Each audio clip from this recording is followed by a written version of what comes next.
Tere õhtust! Täna alustame meie 3. Leina beebikohvikut avatult Leinast. Leina kohvikud alustasid meil tegelikult juba 22. aastal. Ja nüüd, siis nad olid kontaktkohtumisena ja nüüd on nad täiesti veebis olemas, et igaüks saaks liituda, kellel selle jaoks huvi ja soovi on. Ja siis seda on võimalik ka tagantjärele vaadata. Meie tänane teema on selline lai teema, kellegi või millegi leinamine, keda või mida pole kunagi olnudki. Et siin just ennem kui salvestama panime või ennem kui ülekannet alustasin, siis tekkis ka küsimus, et mida see siis konkreetsemalt tähendab. Näiteks võib-olla selline klassikaline näide on see, et alaealisena tihtipeale unistame, milline on meie täiskasvanu elu, kuidas see välja näeb, millist elu ma elan. Ja täiskasvanuna võib ühel hetkel tabada see teadmine, arusaamine, et tegelikult minu unistused ei ole täitunud. See võib olla ka näiteks, kui laps on kasvanud üles ilma ühe vanemata, see soov ja unistus ja vajadus selle vanemaga olla kontaktis ja ühenduses ja sellest ilma jäämine. Et seda, kui seda kogemust pole olnudki, et mida see iseendaga kaasa toob. Ja võib-olla ka unistused näiteks lastest. Et võib-olla soov saada mitme lapse vanemaks ja võib-olla siis elu on olnud selline, kus ei ole võib-olla ühtegi last või on vähem lapsi, et ka nende unistuste purunemine. Unistusi ja soove on meil tegelikult ju väga palju elus. Mida me tahame, kuidasmoodi me visualiseerime oma elu, mõnikord ka suhetega. Et kuidasmoodi kujutame ette, et võt selle inimesega, kes meie kõrval täna on, me elame või ma elan elu lõpuni ja võib-olla juhtub niiviisi, et see suhe katkeb või see suhe lõpeb mingisugusel põhjusel. Ja siis seal on ka ootuste purunemine ja ka unistuste purunemine, mis toob üles leina protsessid. Et see on meil täna fookuses.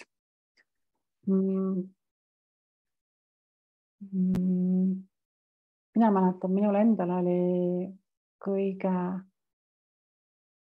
ka siis nagu hiljutusemad või üks selliseid iseenda leinamise kogemusi või enda elu leinamise kogemusi oli siis, kui ma hakkasin tegelikult leinatööga tegelema. Kui ma sain aru, et lein ei ole seotud vaid kitsalt lähedase inimese surmaga, aga lein on palju laiem. Lein on seotud kõikide kaotustega, millega me elus kokku puutuma. Ja siis, kui ma hakkasin teadvustama seda, et millised on need kaotused minu elus olnud, turvatunde kaotus näiteks, võib-olla siis selle kaotus näiteks, et mind ei ole armastatud sellisel viisil, nagu oleks olnud võib-olla normaalne ja loomulik soovida ja vajada ja kogeda. Ja igasugused muud kaotused ka veel sinna juurde, kuidas need on elu mõjutanud. Täna hommikul just mõtlesin koeraga jalutades, et ma mäletan seda hetkes, kui ma nagu tabasin, et issand, mu elu oleks võinud olla täiesti teistsugune. Et ma oleksin saanud ka elada sellisel viisil, kus ma ei oleks teinud võib-olla nii raskeid valikuid, kui mina tegin endale või kui ma valisin. Et see kogu see leina protsess, mis siis esile tuli, kõik see kurbus ja viha ja erinevad emotsioonid. Ma mäletan nende kogemist, aga nii huvitav on see, et need protsessid on läbi käidud enda sees ja ma enam ei mäleta, et mis seal siis nii halba oli. Et kuidagi on pigem nagu tulnud see, et kõik see elu ongi, ta on väga rikkalik sellisena täpselt nagu ta on. Ja tegelikult ma kuulaksin heal meelel, kuidasmoodi see teema sind puudutab. Kõik see, mida sa oled unistanud, soovinud, tahtnud, vajanud, aga ei ole saanud või on see jäänud lühiajaliseks.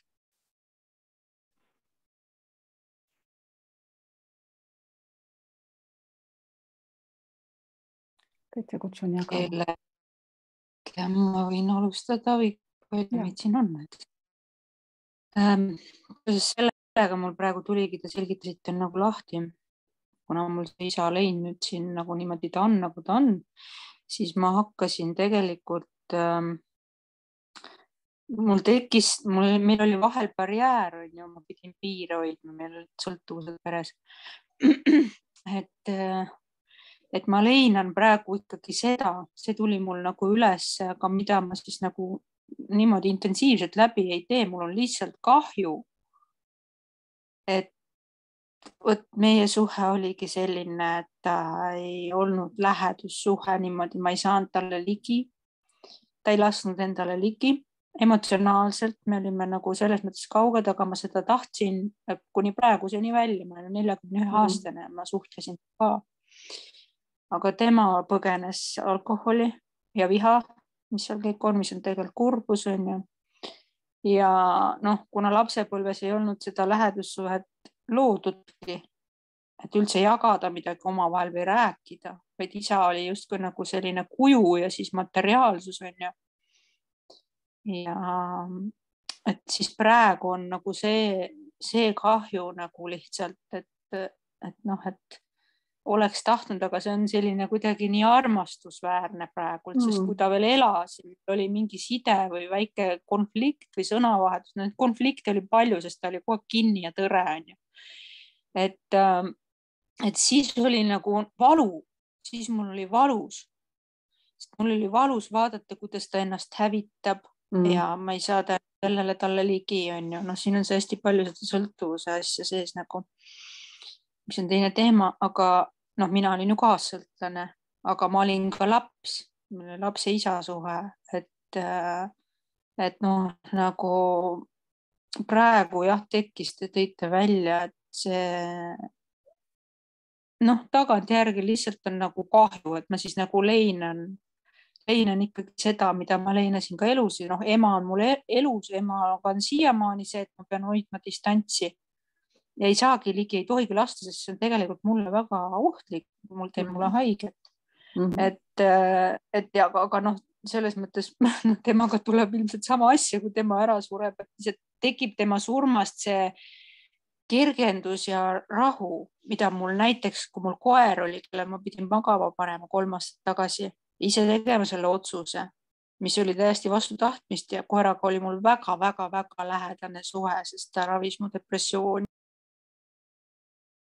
Oi, aga nüüd ma vaatan, et tehnika tegi oma töö praegult ja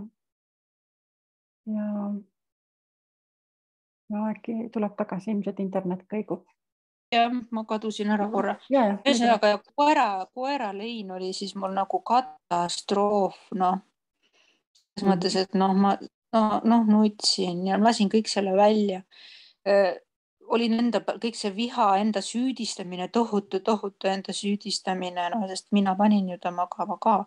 Et kui isa lahkus nüüd ootamatult, oli surm, aga tegelikult teda elustiili arvestades võis aimata, et kunagi ja kuidagi see juhtub.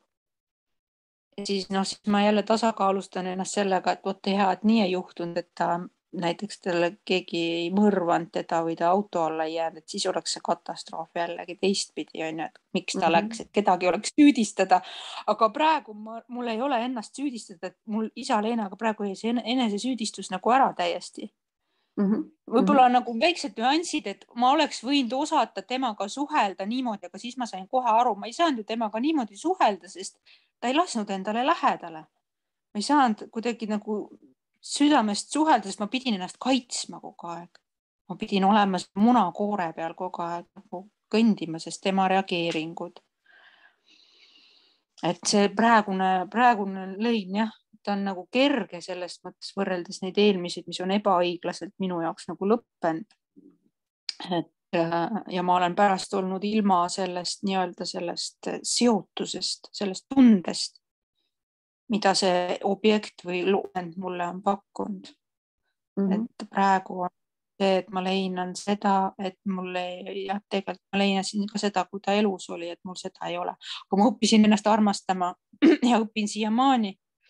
Et nüüd on mul jälle need koeri ja kass ja laps on mul vahepeal sündinud ja kõik on, et neid igasuguseid nurki on juurde tulnud, on ju. Asi on läinud nagu kirjuks, et see kõik toetab mind selles mõttes protsessina. Et aga ikkagi huvitav on nagu jälgida, et mis nagu nüüd üles tuli ja mis sai ja kuidas läheb, sest isa kodu on nüüd mulle ja õele pärandatud.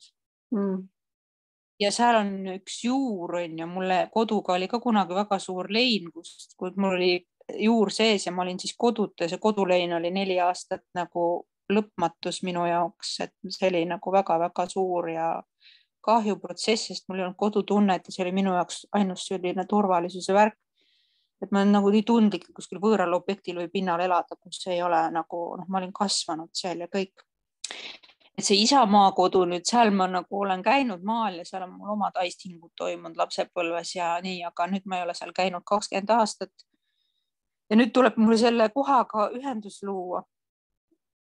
Et see nagu tervendab mind, ma usun, aga milline see saab olema ja kuidas üldse ei kujuta ette ja ei ole praegu vaja kujutada, aga see on nagu selline huvitav jälgida, mis nagu toimuma hakkab.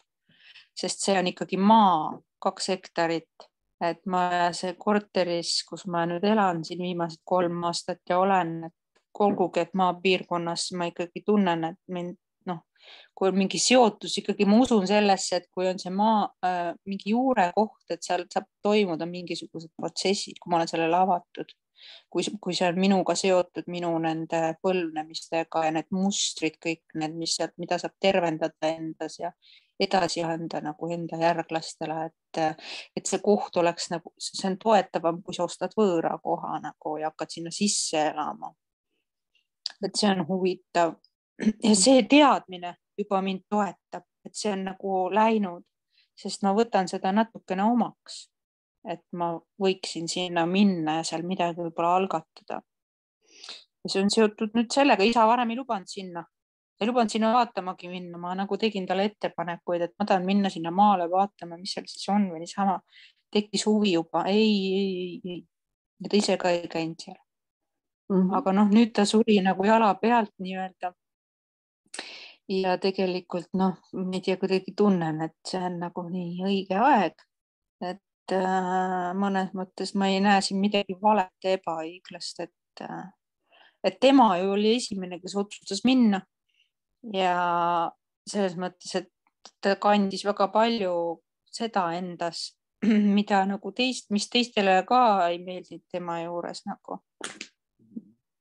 Tema abikaasale nagu minu emale ja väga konfliktselt nagu ta oli, see alkohol temas ikka käivitas väga selliseid protsesse, mis paljudele ei meeldi, kes tema ümber olid ja ta väljendas nagu selliselt ennast, et ta on nagu ebameeldiv inimene selles seisundis. Aga tema jaoks oli see okei. Ma saan aru, et isa leinamine on toimunud juba, tegelikult seal on nagu mitu võnget on juba läbi käinud sellel ajal, kui ta elus oli. Ja, sest ma nutsin siis, kui ma lõpetasin temaga suhtlemised ära ja õde mul 2 aastat vanemust on ka seda teinud, ta rääkis, sest ta oli ikka nagu väga, kui ta helistas mõnikord need pöördumised ja suhtumised, kui ta oli umbjoobes, olid nagu väga solvavad ja haiget tegevad sõnakasutused, mida siis naisterahvana sa tütrena tunned, kelle sa tegelikult armastad teda, aga tema elab minevikus oma viha välja, et sa ei ole tegelikult talle midagi teinud, vaid ta on oma mineviku asjades ja süüdistab siis teisi. See on ka natuke sellist nartsissisti seal nagu. Et see tundus nagu ka siuke lõpmatu ja siis õde ütleski, et tead, et ta on muutunud viimase aasta jooksul, ta pani tähele, et kui ta helistas, ta enam ei käitunud ja ei teinud niimoodi, et milleski ta hakkas nagu aru saama. Mõtlesin jah, et mina tõmbasin ka piiri temaga, kui ma ära kolisin ja ma ei võtnud kõne vastu ja ma otsustasin, mul oli valus ikkagi seda otsust teha. Mina otsustasin seda ise, mitte ma ei ütlen talle, et kuule nüüd on nagu kõik, vaid otsustasingi ära, et see on praegu nii tugev situatsioon, et ma ei suhtle, sest ta ei saa aru, nagu konstruktiivset arutelu ei saa nagu pidada inimesega. Ja ma saan aru, et üks viis, jälle tehnika. Ootame jälle taas ühendamist. On küll siin levi põhjas, aga ma ei tea, miks ta katkestab. Ühesõnaga, ma olen teinud seda läbi temaga korduvalt. Ma olen oma lapse isa suhtes teinud seda, et ma lõpetasin ära ja siis, kus ma teda leinasin ja undasin, on ju. Et aga tagasi ma ei läinud, on ju. Et see lõpetamise, selle suhte lõpetamise, ma ei saa sealt, mis mul on vaja, on ju, mind ei kuulata nagu, et vaid minu peale elatakse ennast justkui nagu välja, on pannud mind niimoodi tegutsema. Ja see on valus, see on raske, see on kuidagi ebaõiglane tunne, et mina nüüd niimoodi teen, et tekib väike ärevus või hirm, et kas mul on õigus nüüd niimoodi mõelda ja teha, et ma olen nagu tema tütar justkui. Aga ma olen rohkem hakanud seda kaassõltuvuse ja seda asja, nartsissisti asja uurima, siis ma olen aru saanud, et tegelikult ma peangi nii tegema, kui ma ennast hakkan armastama, sellepärast, et mina saan haiget teda ju, see ei huvita. Isegi kui ma ütlen, ja see, et temal on valus oma asjade pärast, mina ka ei vastuta sellest vastutab tema, on ju. Aga kui tema näeb minus seda naist, siis kes oli tema naine või lapse isa, näeb minus oma ema, kes on talle on ju mingeid asju põhjustanud, on ju. Tänu mingitele päästikutele võib-olla või mis iganes, on ju. Ei ole sellest süüdi, sest minu sees toimuvad minu protsessid ja teise inimese sees toimuvad teised protsessid. Ma arvan, siin on üks väga hea teema jällegi tuleb üles, mis küll ei ole tänane fookus, aga mis on samamoodi hästi oluline, on suhete katkestamine või kui ongi sellised ebaterved suhted, et kuidasmoodi sellest protsessist läbi käia ja mis, nagu te kirjeldate ka, et millised emotsioonid kõik sellega kaasnevad ja nii edasi. Aga sellisest teine protsessist jällegi, mis ma siit välja nopin ja mis on hästi-hästi oluline, on, te ütlesite ka see enesearmastamine ja kuidagi see sõna ühendus tuleb siit minu jaoks välja, kui ma teid kuulan. Et samamoodi, et isa nüüd suri ära, isaga sellist suhet ei olnud, nagu oleks ju võinud olla. Ja nüüd on siis lootus ja soov luua ühendust läbi maa juurtega, läbi maa koha. Et sellest katkemisest ühenduseni. Praegu ma tunnen, mul ei ole enam seda ängi ja viha või seda nagu seda tunnet, kui ta oli elus, et kui ma olen elus, ma olen lõpmatuseni lootnud ju, et ma tean, et ta ei muutu, aga ma tahaks, et nii oleks, aga ei ole. Ja siis väga mingid asjad ikkagi ärritasid, kui ta helistas, ma ei ütle, näidanud välja, aga kogu aeg oli nagu see soov, ma mäletan viimane kõne, mis ta tegi mulle septembri alguses, et miks ta ei küsi mu käest, miks ta ei toeta mind, kui ma talle oma asju räägin, et ma nagu räägin ja räägin. Et see on kaotus, et ma vajan toetust, aga ta jämme mulle. Võib-olla ma ei jagakski talle enda asju, aga ta ju helistab mulle, küsib, kuidas mul läheb ja siis ma hakkan rääkima. Aga siis ta lihtsalt, ahah, on ju. Et et nagu jah, on ju, et siis ma nagu nüüd hiljem sain aru, kui ta suri ära, et jah, et tegelikult ta tahtis ikka teada. Aga see moment, kui ta oli elus, ma ikkagi mõtlesin, et mida ma räägin nagu mingile ajakirjanikule, uurivale ajakirjanikule. Tegelikult mul on oma... Küsin veel juurde siit, et kui ennem oli viha ja kogu aeg see pettumus, ilmselt võiks seda pettumuseks nimetada, et mul on ootus, mul on lootus, et see nüüd muutub, aga see ei muutu, jälle ei muutu, siis mis on nüüd tänaseks hetkeks muutunud, et seda viha ei ole või mis on aidanud siis seda teistmoodi vaadata? See tunne, mis mul tekkis, ütleme niimoodi, et mingi 3. päeval peale surma. Algul esimene päev mul tekkis kohe see, et mul oli nagu need valud tulid üles, need mälestused, kui ta mind väärkohtles, on ju, füüsiliselt. Et millegipärast tulid need, kuidas nende tunnetega hakkama saada. See oli nagu süüdistus siis, on ju, sellest ma sain aru kohe, see on süüdistus, on ju. Et kuidas sellega tundega nüüd toime tulla, et see tuli nagu üles, et ta tegi mulle ikkagi niimoodi, aga läks paar päeva mööda ja täielik rahu, sest ma hakkasin ise seda matust korraldama. See andis sellele palju kaasa. Kohe hakkasin tegutsema, mina tahan seda teha ja see oli minu jaoks protsess, et ma osalen selles ja ma jätan nagu hüvasti. Ja mul oli aega seda teha 10 päeva omas tempos. Täiesti ise juhtida seda. ja kuidas teha ja minna kohale kuhugi, kõik need sõidud ja need protsessid ei olnud üldse kiired. Sai valida, võtta aega, mis asi, milline, kõik see pärja tegemine, mis lilled, et ma lähen sellesse teemasse täiesti sisse. Ja see on minu hüvasti jätta, et nad on minu jaoks hästi oluline, kõik see muusika, mis sinna peiedele valida, koostada, mõelda seda, et see korraldamine, see värk oleks nagu selline, et noh, nagu mina sain seda teha, mitte keegi seda ei takistanud. Mul oli täielikult nagu, mida ma ise tahan ja kuidas ma tahan. Ja see on jällegi, segan siia vahele kohe, et see on tegelikult hästi hea näide ka laiemalt, võib-olla ei saa öelda, et ta nagu metafooriline on, aga siin on nii olulised elemendid tegelikult igasuguste kaotuste puhul, et praegult on surma puhul, aga on ju ka kaotusi, mis ei ole otseselt surmaga seotud. Ja tegelikult ju väärkohtlemine on ju samamoodi, see on kaotus, eks ju, turvatunde, usalduse kaotus ja kõik muu, mis sinna veel juurde tuleb. Aga see, mis tuli peale isa surma, tuli teil, mis on hästi-hästi oluline samm, on see, mina nimetan seda tunnistamiseks. Tunnistamine, et ta käitus minuga niiviisi, siia juurde, kuidasmoodi see mind mõjutas, et näha iseennast, milline mõju sellel oli, millised emotsioonid, eks ju, mul sellega seonduvalt on.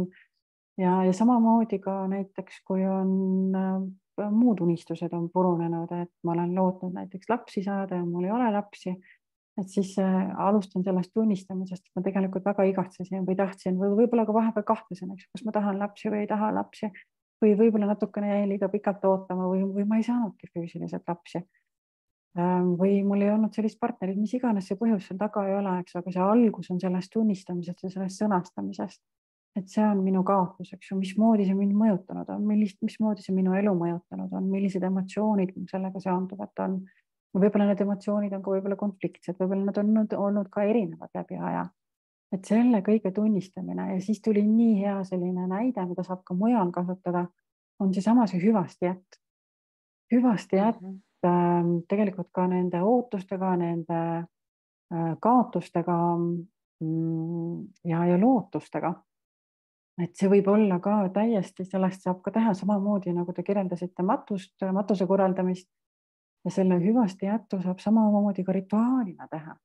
Et näiteks samal teemal, et lapsed, keda ma soovisin, keda ei ole minu elus näiteks, siis see saab ka täitsa selline iseenda jaoks sobiva rituaali või sellise hüvasti jättu protsessi läbi teha.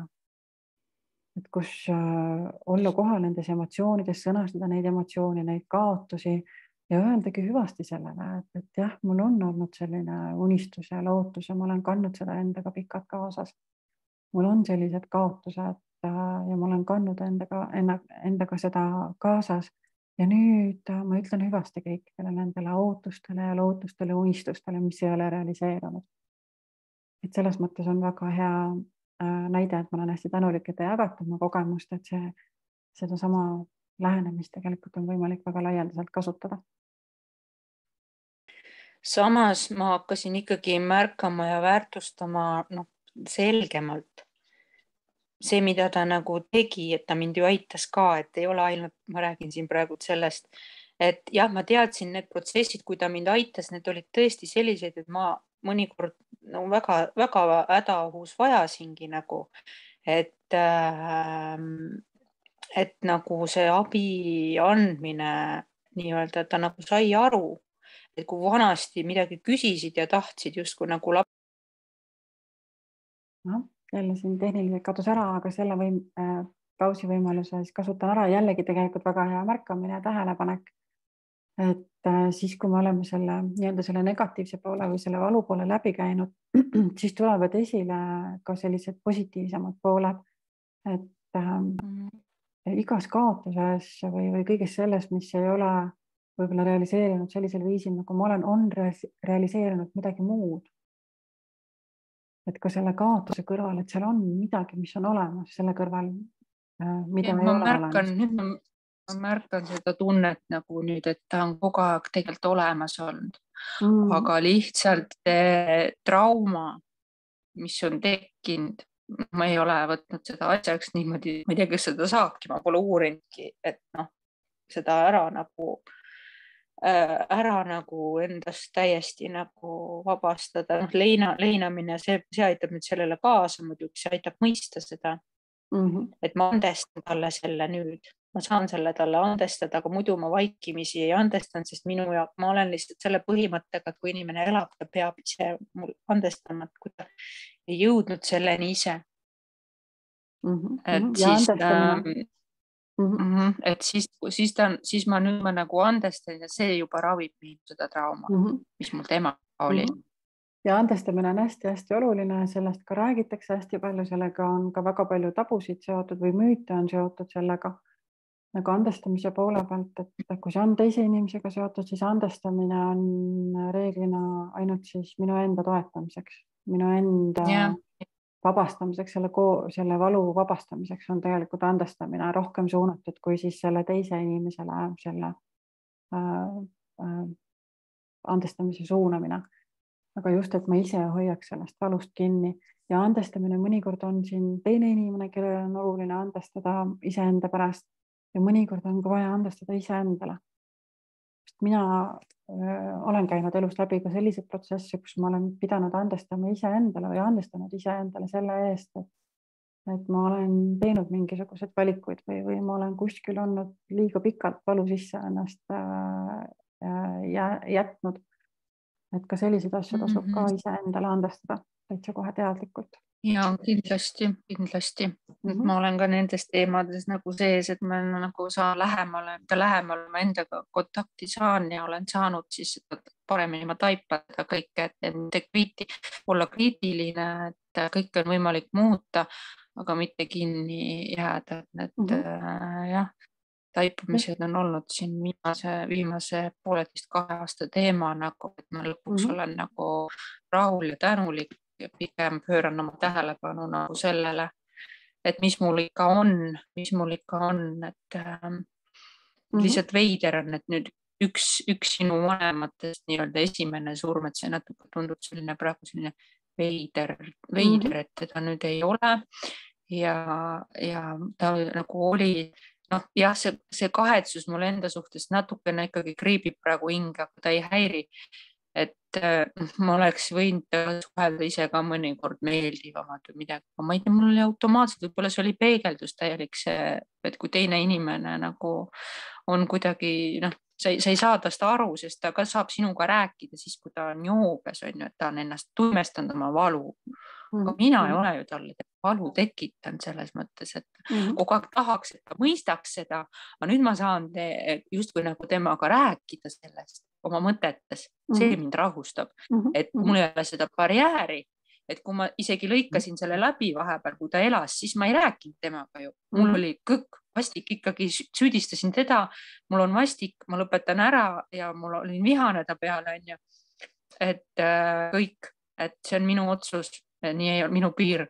Et kui ma seda tahaks talle öelda, ma oleks suutnud seda rahulikult temaga rääkida, aga nüüd ma oma mõtetes saan nagu hästi rahulikult temaga sellest kõigest rääkida ja ma mõtlengi ja automaatselt nii, et ta kuuleb ja võtab selle kõik vastu. Ja seesama mõttes rääkimine on tegelikult ka see, mida saab ise endaga rakendada, et ütleme, kui on enda peale pahameel või viha enda suhtes või selline enese süüdistamine, siis on olemas ka osade teraapia või siis minade teraapia ja siin saab ka dialoogi pidada iseendaga. Et ka sellisel rahulikul viisil vaadata siis need mõlemad pooled üle ja endaga sõbralikult dialoogis olla. Ma olen hästi tänulik nende näidete eest, aga ma küsin veel natukene üle ka veel teistest siin grupis olijatelt, et neil on ka ilmselt on veel siin mõni lugu jagada, et ma vaatan, et meil on pool aega on praegult on juba nii kiiresti läinud, et täitsa avan selle võimaluse veel jagamiseks, et meie lood on kõik on väga erilised ja erinevad ja mõneti ka sarnased. Et mismoodi sind puudutab veel siin seesama teema? Või tulid sul mõned sellised mõtted, tunded ülesse või mõned mälestused ülesse või küsimused veel siia juurde, et sa kutsun ka teisi jagama. Tere, mina olen Abigail. Tere. Olen esimest korda sellisel üritusel. Nägin seda Facebookis, et väga huvitav. Et minu elus on olnud tegelikult leinasid hästi palju, aga ma ei ole ennem nagu aru saanud, et need on leinad. Ma arvasin ka, et lein tähendab ainult surma. Tegelikult see tähendab igat lahkumist on ju meie elus, igast loobumist ja muid asju. Ja esimesed leinad hakkasid lapsepõlves, siis kui vanaema suri, kes oli väga kallis, aga ma olin selleks kuidagi valmis. Ma mäletan, kui ma mõtlesin, et kui ta peaks ära surema, et ma ei tea, mis ma teen. Aga sel hetkel, kui see juhtus, siis kui see ei olnud enam nii valus, et siis ma nagu olin valmis juba selleks, et see oli väga huvitav. Ja siis nüüd 2 aastat tagasi mul oli 4 aastat noorem vend. Tema suri käeksurmaga, insult. Et temaga on niimoodi, et ma üritan mitte üldse mõelda temast, sest kohe, kui ma mõtlen, on valus. Ja kurb on muidugi see, et just sel hommikul, kui ta suri, ta just rääkis minuga ja kavatses hakata abielluma, et see naine nüüd jäi teda leinuma, et see on väga kurb, et tema on nagu tõsiselt selles leinapretsessis. Aga mina olen nagu kuidagi sellest üle saanud, aga lihtsalt ma ei üritan mitte mõelda selle peale, sest see on valus. Ja siis on veel, mis on väga leinarikas olnud, on see, et ma olen 46 juba, aga mul ei ole abikaasat. Ja need suhted, mis mul on olnud, on kõik lõppenud valusalt minu jaoks. Et need ei ole olnud need inimesed, kes ma tunnen, kellega koos ma tahaksin elada. Ja see on väga palju valu toonud mu ellu. Just nagu ma tunnen nagu ennast ära põlgamise või hülgamisena. Ja siis see, et ka lapsi veel ei ole, see on muidugi üks asi. Aga ma tean, et see võib veel ees olla, et see õige inimene võib veel tulla, et sellega ma nagu lohutan ennast. Aga lihtsalt, et need protsessid iseenesest ja siis pärast tekibki nagu see enesesüüdistus, et pidin ma hakkama üldse temaga suhtlema, nii et parem, kui ma üldse ei oleks tundnudki seda, et siis mul ei oleks midagi nagu, ei oleks neid ilusad mälestusi, mis nüüd haiget teevad. Et praegu ongi just alles värske, ma ei olegi suutnud päris seda inimest oma elust veel välja saada, sest ma ikkagi veel suhtlen.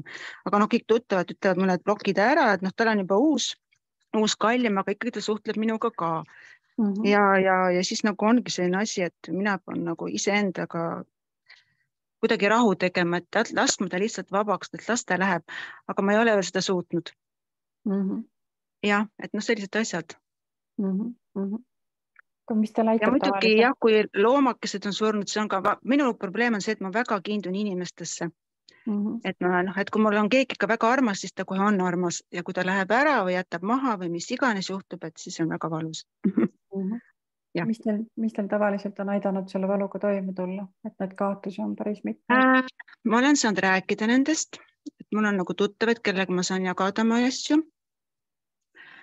Aga mis mind muidugi aitab see, et ma lähen lihtsalt loodusesse ja võt ongi, et ma lihtsalt mõtlen need asjad läbi. Ja kuidagi nagu niimoodi ta vaikselt nagu hajub, aga päris nagu ikkagi seda valu välja ei ole saanud. See on protsess, ma arvan. Et ma ei ole sellega ennem osanud niimoodi tegeleda, et nüüd alles hiljuti ma olen hakanud uurima nendest asjadest, et kuidas nagu selle asjaga tegeleda. Et ennem ma nagu ei näinud neid asju nii ja üritasin olla kogu aeg tugev, aga ei suuda kogu tugev olla. Tugev olemine minu enda jaoks on ka väga tuttav, aga ta paneb kõik emotsioonid kasti ja kinni. Ja siis on tegelikult vähemalt minu kogemus on olnud see, et mul on olnud kaotusi on olnud elus on päris palju juba väiksest peale. Ja siis selle tulemusena ma olin hästi ratsionaalne, mõtlesin asjad läbi, lükkasin oma mõtted kõik mujale, et mitte mõelda kaotuse peale ja loomulikult mitte tunda. Ja tegelikult mina ei loonud emotsionaalselt lähisuhteid.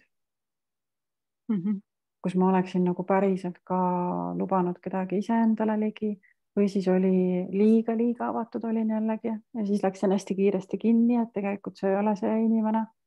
Aga need on kõik kiindumussuhte mustrid, mis tulevad juba noorest peast. Ja siis tänu sellele, eks ju, olid need suhted, mida ma täiskasvanuna lõin, olid päris keerulised ja valulised. Ja ühel hetkel ma lausa otsustasin, et ma ei sobigi suheteks. seepärast, et need ei õnnestunud. Aga siis ma hakkasin rohkem uurima, et mis mõttes ei õnnestunud, ma tahan teada, mis seal taga on. Aga see ongi, et me paneme südame lukku, siis kui need emotsioonid ja kõik see valu jääb keha sisse. Ja siis ongi kõik see hülgamise hirm, igasugune lähisuhe võib jällegi kehale, kogu meie sisemine süsteemile meele tuletada, et siin on nüüd oht, et mind hüljatakse, eks ju, ja siis mõnikord on siis ka need mustrid, et kus ma siis hülgan ennem, kui mind hüljatakse, et mitte seda valu tunda ja nii edasi.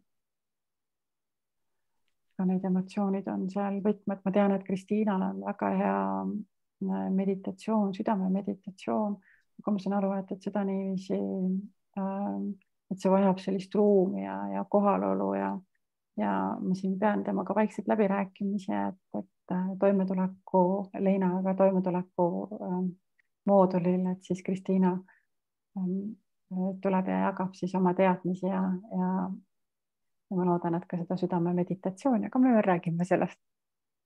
Et need on sellised praktikad, aga neid siin niiviisi võib-olla on ka isegi keeruline teha ka üksinda alguses. Ma ei tea, kuidas Kristiina sul endal see kogemus oli või mis mõtted sul on endal? Saab üksinda ka tegelikult teha, aga hea oleks teha kuskil ruumis. Nii et keegi on seal olemas, kellel on teadmised ja oskused, kuidas tõepoolest lihtsalt olemas olla ja ruumi hoida. Et üksinda võib, aga siis ütleme niimoodi, et seal peab olema sellist nagu eneseusaldust nii palju, et ma saan sellega hakkama. Et mõnikord, et kui inimene tunneb, et ta mingitest ei taha mõelda mingisuguse teema peale või ei taha mõelda mingi valu peale, et siis võib-olla üksinda ma ei soovitaks seda teha, et pigem siis millegagi koos. Näiteks siis, kui mul inimesed käivad Leinaga nõustamisel, siis mina töötan läbi keha. Tihtipeale saab töötada läbi mõistuse, aga kaasan keha, kui vähekenegi võimalik, ja siis kõige suurem valupiirkond on just siin rinnaku keskel tavaliselt. Ja lein ongi meil siin, lein on meil siin kõik. Et mõnikord tunneme, seal on kivi või on, vaata kurku jõuab ka see klomp, mis iganes, aga üldiselt siin rinnakus ongi lein meil tavaliselt, jah. Just, ja nii palju, kui lein mulle on õpetanud, siis ülehüppamist siin ei ole, et siin on ainult läbiminek. Sukelduda nende valude sisse, vaadata neile otsa ja kui need valusid on hästi palju kogunenud pika aja jooksul, siis ma hästi soovitan, et kui on keegi kõrval, need võivad olla sellised, seal on palju. Et kuidas moodi neid tasapisi enda seest välja saada. Nii, aga kuulame, jah, Abigail, jah. Ei, kuulame teisi nüüd, jah. Ei, tahtsid sa midagi öelda, ütle. Ei, ma tahtsin öelda lihtsalt, et aitäh. Ja. Aga aitäh jagamise eest. Vaatame, kes meil veel siin soovib jagada. Et meil on osad on ilma pildita. Ma ei tea, kas te olete täna kuulamas, soovite ka jagada. Et ma avan selleks ruumi.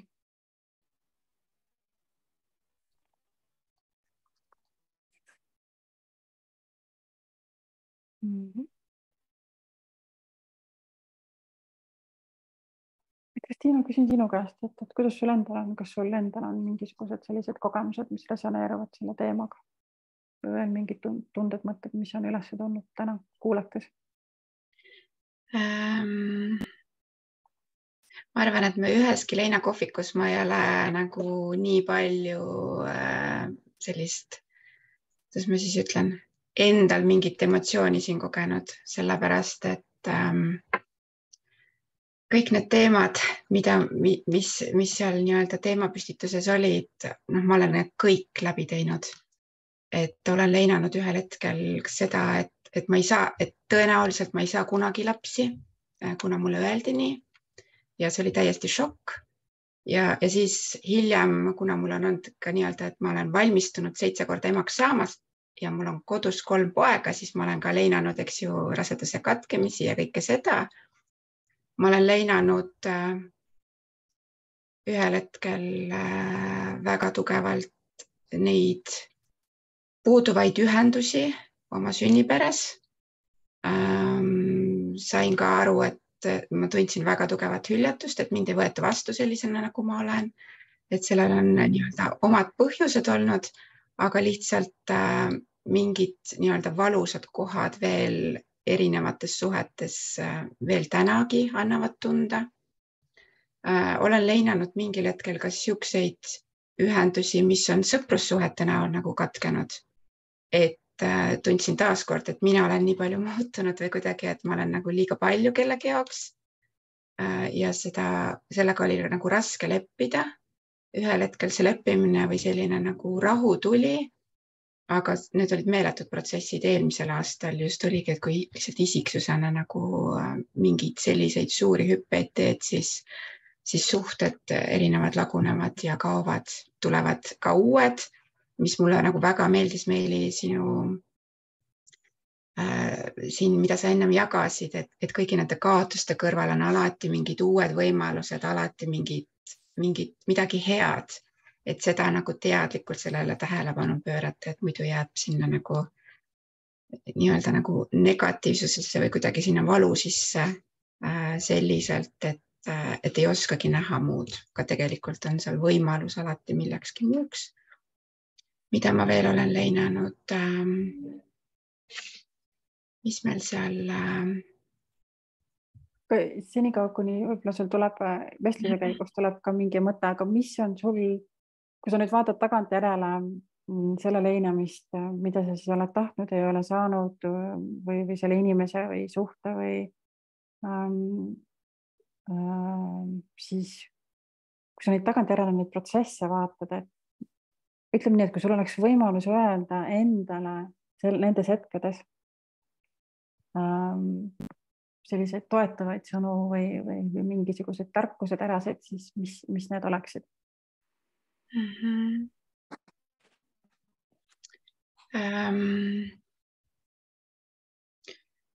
Päris raske ülesanne. Kui sa võid, jah. Mind isiklikult aitas see, kui ma lihtsalt vaatasingi nende nagu kaotuste sisse ja kust mingid asjad tulevad.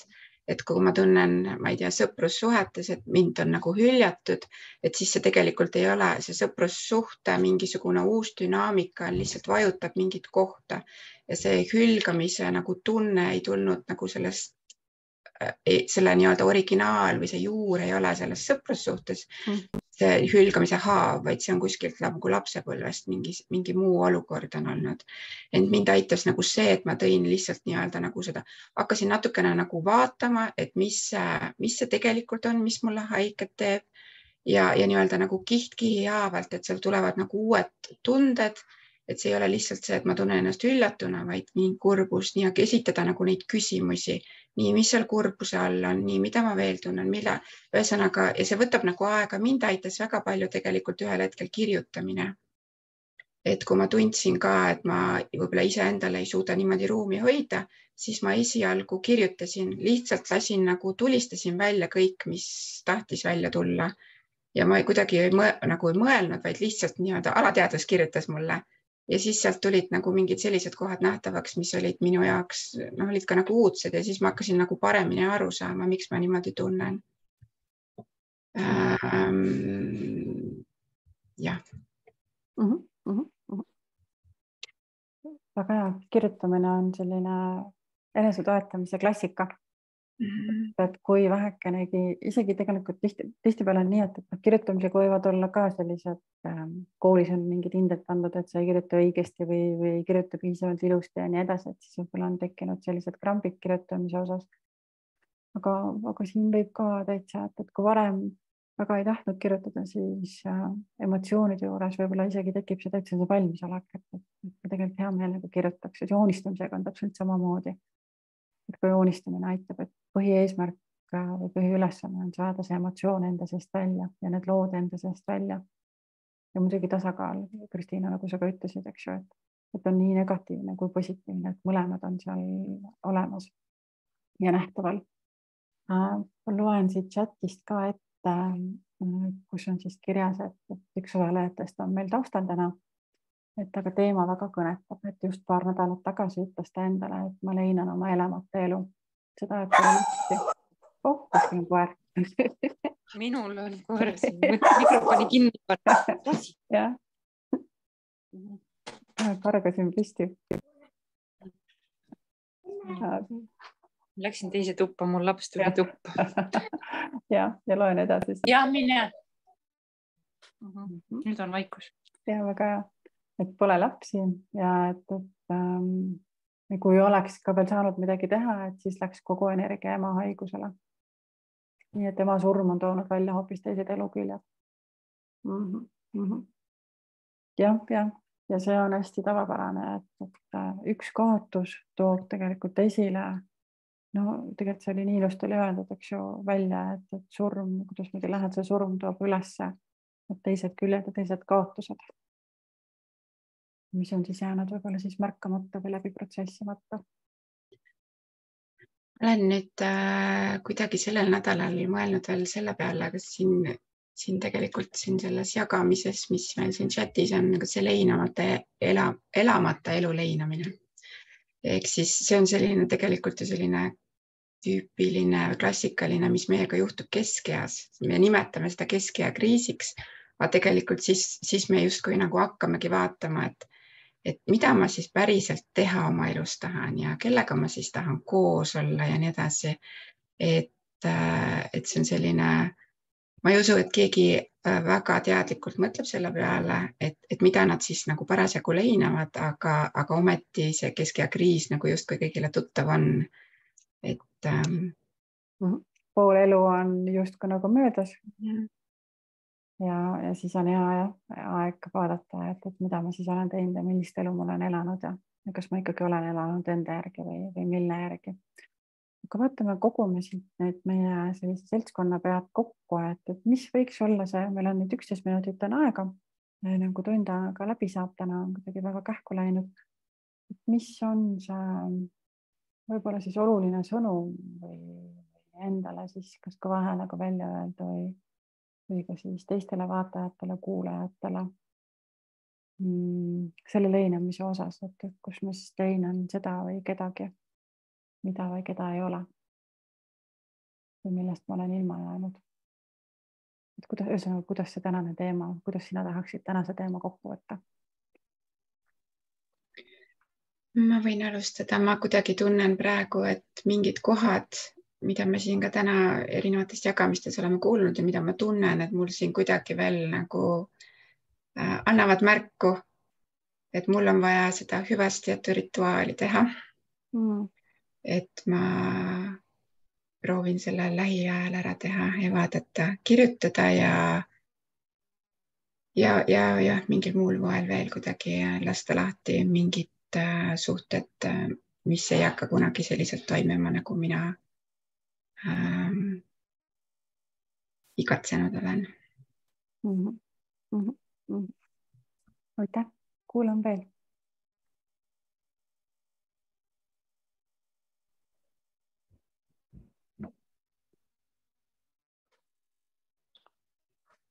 Abigail, kuidas sina võtaksid selle kokku, kui sul on sõnu või mõtted selle osas? Kui ei ole, siis on ka väga okei öelda, et ei ole. Ma alles seedin neid asju, jah. Väga hea. Ma ütleks, ma mõtlen, et nagu ma usun ja tunnetan ja mul on kogemust ka sellesse manifesteerimisse, eks ole, et kõik ei ole veel kadunud. Et ma nagu ei võtaks seda, et ma nüüd leinaks seda, mida mul ei ole, mul on võimalik seda teistel tasanditel või teistes olukordades seda teostada ikkagi.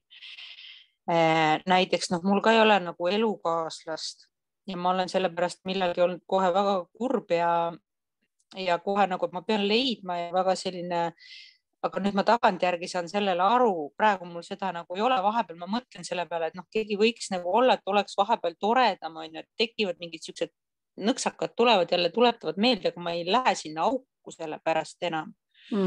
Ja ma nagu usun, et ma saan manifesteerida, et ta nagu kuskilt kunagi nagu tuleb et see on tänu sellele, et ma ise tean, ma teen enda selle kaassõltuvusega ka tööd nagu, et ma ei oleks selles kaassõltuvuses, et jälle see toob mind endale nagu lähemale ja endast ma ei ole ju ilma.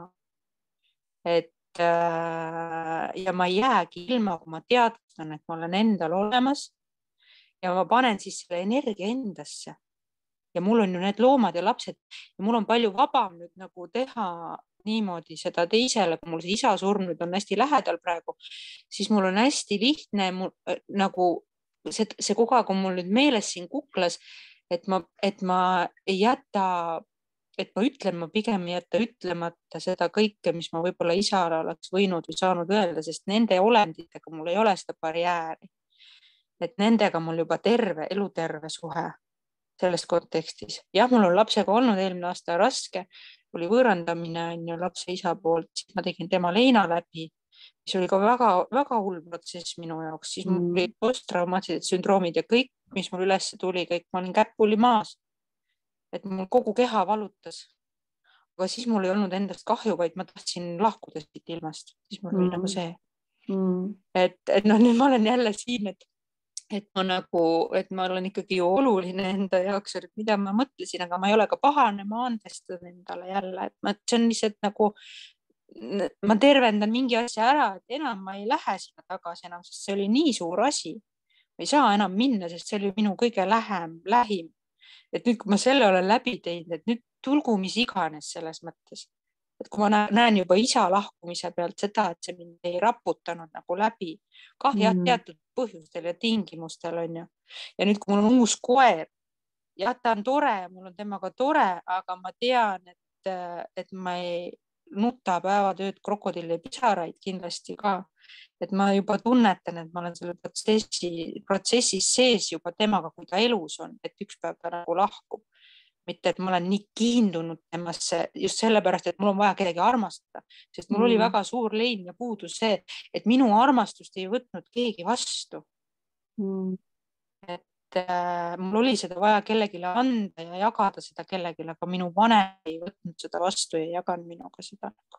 See tegi mind nagu väga selliseks nagu õnnetuks. Et nagu mitte õnnetuks ja siis veel et nagu et mis mõte mul siin nagu üldse on, et kasvad muudkui suuremaks, siis ma olin ise sõltlane mingi aeg, ja siis lähed kaassõltuvussuhtesse jälle on ju uuesti ja kolistad neid ämbreid mööda on ju. Aga jäin ellu, et nüüd ma olen tänulik endale, et ma olen ellu jäänud ja ma olen jälle tänu sellele endaga heas kontaktid. Et ma ei pea nagu seda enam leinama, et fookust panema sellele, et ma leinaks seda, et mul on auto olnud, nüüd on mul kodu, nüüd on mul võimalus võib-olla päris sellele maakodule on ju, et ma näen, et mul läheb paremaks, aga minu suhtumine ja hoiak on mind toetanud nagu selles ja see kannatlikkus, et ma need protsessid teen läbi ja küsin toetust ja abi endale, et see on nagu mul tulnud hästi palju pilti, et ma kohe hakkan otsima. Varem ma ei tunnistanud, mis abi mul vaja on, nagu, et mul ei ole ju abi vaja, et kes mind aidata saab mingi selline eelarvamus. See eelarvamused on nagu kõik kohe, mis abi mul vaja on, kelle poole ma pöördun, mis raamatu ma võtan ja kohe tuleb vastus ka. Ei, kohe tulevad vastused hästi kähku. No jällegi väga olulised teemad ja väga olulised punktid, kui võtta sellest viimasestki, et see abi küsimine, abi vastuvõtmine. Ja siis sammhaaval tagasi ka veel minnes, mis te ütlesite, et see valu või see kaotus sellest, et minu armastust ei ole vastu võetud. Et kui sügav võib see kaotus olla ja siis sellest kõik välja tulemine, et protsessis mulle tundubki, et vähemalt minu enda kogemus on olnud ja ma kuulen ka teie käest, et see on nagu iseendaga ühendusse astumine. Jaa, just täpselt. Iseenda leidmine. See on kõige olulisem. Ma ei saanud sellest kunagi aru, kui lihtsalt kuuled ühte fraasi või loed kuskil, õpi ennast armastama. See tundub kuidagi nii kuiv või siuke, sa ei saa sellest nagu aru, et see oleks nagu käsk või mingi selline asi. Aga kui elu toob sulle neid sündmuseid ja sa hakkad nagu vaatama, mis minuga toimub ja sul ei olegi lähedase inimese toetust seal kõrval juures, sest tegelikult lähedase inimese toetus kõige rohkem tervendab. Aga kui see on dysfunktsionaalne, siis ei toeta ega tervendada selles kontekstis midagi.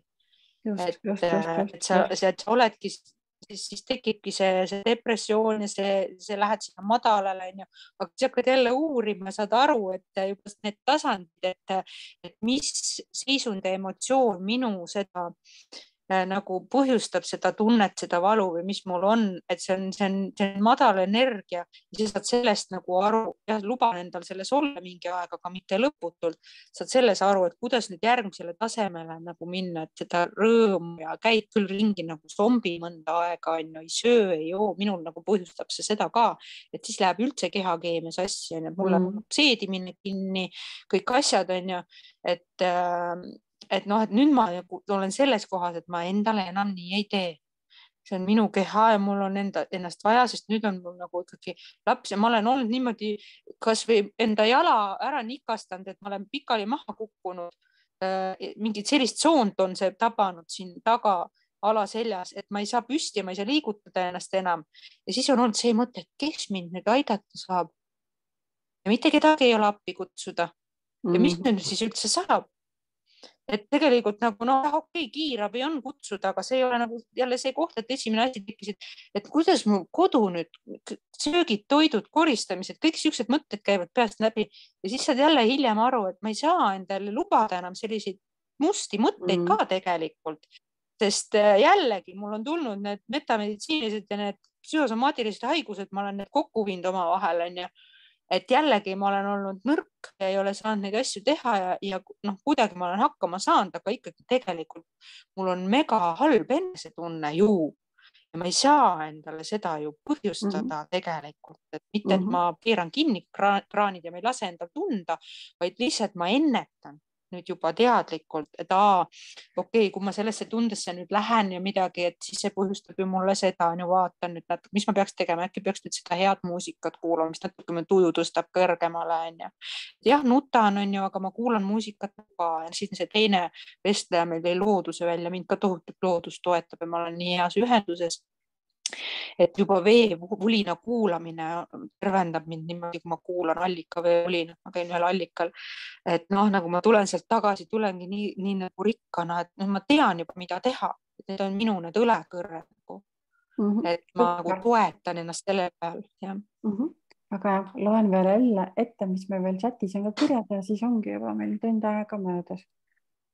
Chatist loen siis seda, et mina proovin endaga rahu teha ja olen teadnud terve elu niikuinii, et olen olnud kõikide teiste laste lemmiktädi. See on seesama pool, et kus on see kaotus ja mis on tegelikult olemas. Ma joonistan ja viimased aastad olen ka juba suutnud natukene kirjutada. Super. Aga suur tänu kõikidele teile, et te täna siia tulite, et võtsite selle aja, et siin kohal olla, jagada, kaasa mõelda. Ja tänu ka nendele, kes hiljem salvestust järgi vaatavad. Ja meie kohtume nädala aja pärast jälle kell 18.30 reedel. Ja ootan seda kohtumist. Väga toredat õhtut. Jah.